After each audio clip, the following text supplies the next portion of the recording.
Everyone asks me about the national parks. Nobody asks about the week in between them, the week where I'm not chasing a bison or a sunrise hike. I'm just driving, resetting, and figuring out where I'm sleeping next.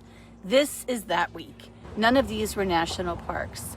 None of them are going to show up on a list of must-see stops in Montana, but this is what the in-between weeks of full-time RV life actually look like. Yellowstone is behind me, Glacier is ahead, and the days in between turned out to be some of the best of the whole trip.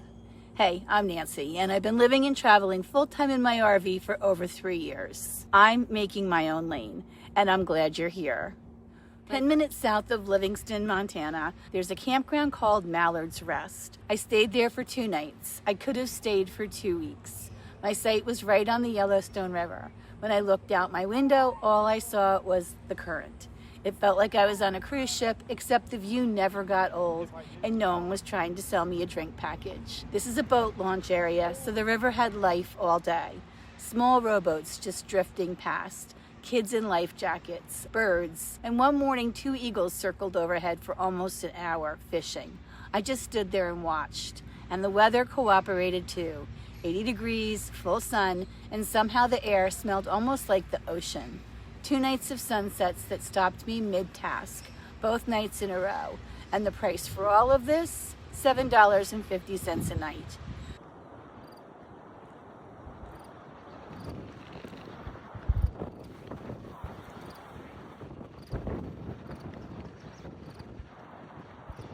The morning I was leaving, a woman I'd met at the campground asked if I wanted to join her and her husband on a rafting trip down the Yellowstone River.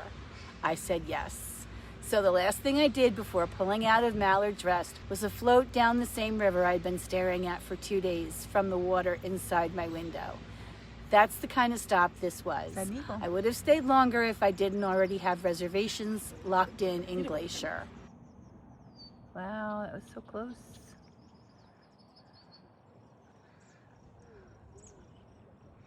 Here it comes. Those little birds are getting after him. Look at him. They're just like... Oh, this is so beautiful. Montana Water Park. It comes out really far. Oh, it is. Okay.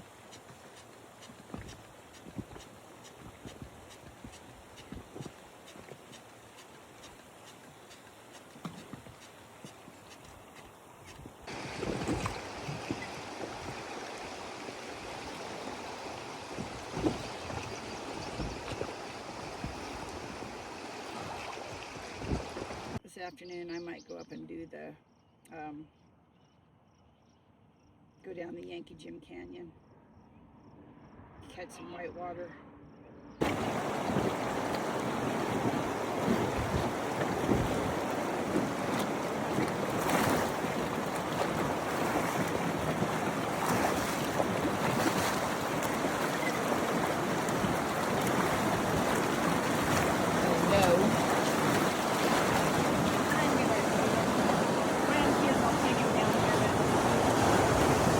I don't mind wet.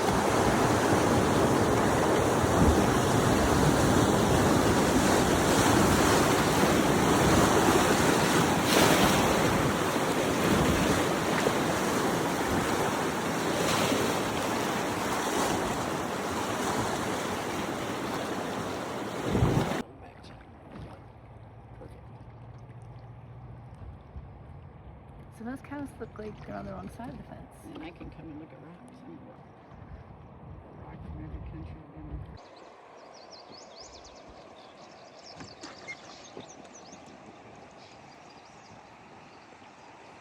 From there, I pushed further into Montana and spent the night parked at a brewery, a Harvest Host.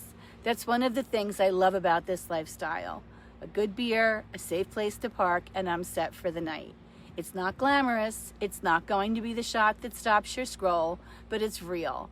And it's one more example of how many ways there are to find a place to sleep out here if you're willing to look. The next night was an RV overnight stop at a working cattle farm. This one with adorable Highland cows. I had the entire property to myself. No neighbors, no noise, Nothing but a beautiful sunset, an open view, and a quiet night. Just me, Willie, and the cows. After the activity of Mallard's Rest, this was the exact reset I needed before pushing further north. Sometimes the best stop on the trip is the one where nothing happens at all.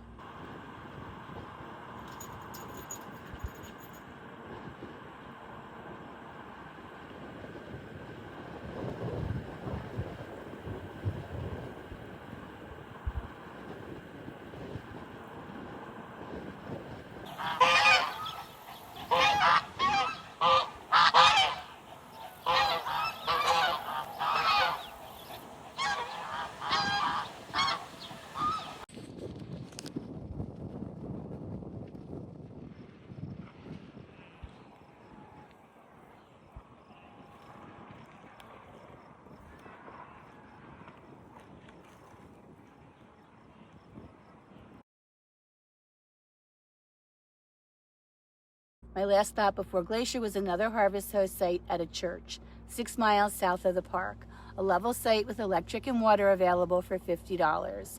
I ran on solar instead and left a donation. The site sat close to an active train track, and honestly, the whole town does.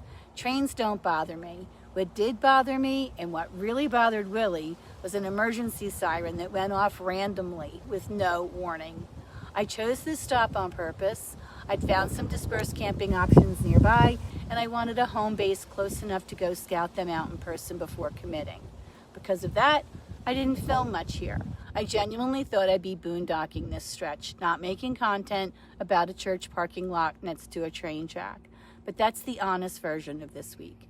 Plans change, and not every stop is planned for the camera. Some of them are just logistics, and logistics matter just as much as the scenery. The next morning, I went and checked boondocking sites near Glacier.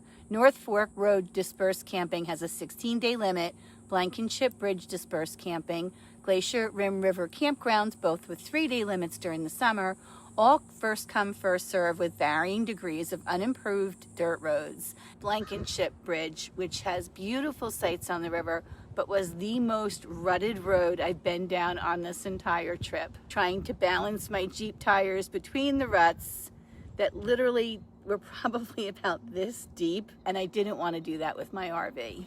Big Creek Campground, which is actually low-cost paid camping reservable through recreation.gov. By the time I pulled into Glacier, I'd gone 36 days without hookups, 10 of those days without a shower.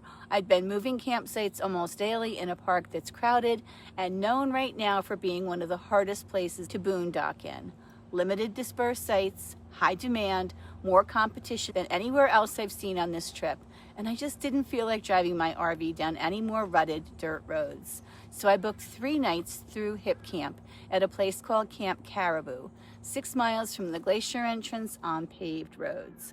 Quiet, easy, a real place to park, running water and electricity before another stretch of 40 nights of dry camping ahead of me. And my first instinct was to feel like I was giving up.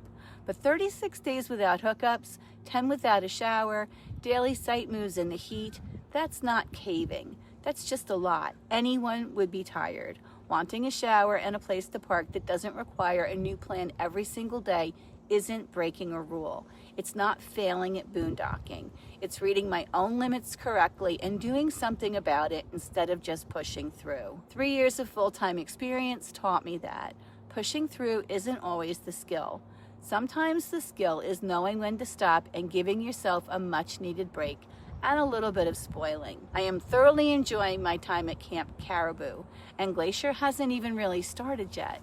5 stops, a river that felt like a cruise ship, a night in a brewery parking lot, a farm with no one around but Highland cows, a church next to a train track that scared my dog more than it scared me, and a quiet camp with hookups that made me feel like a pampered princess for a few days. None of these were national parks. None of them are going to show up on a list of must-see stops in Montana, but this is what the in-between weeks of full-time RV life actually look like. And they're often the best, sometimes the cheapest, and most unexpected moments, until you decide you need a break from dry camping for a few days, and that's okay too. Every one of these sites is going in the campground app with the real details, what it actually cost, what the hookups actually were, and what I tell you before you booked it yourself. Glacier is next. I'll see you next week.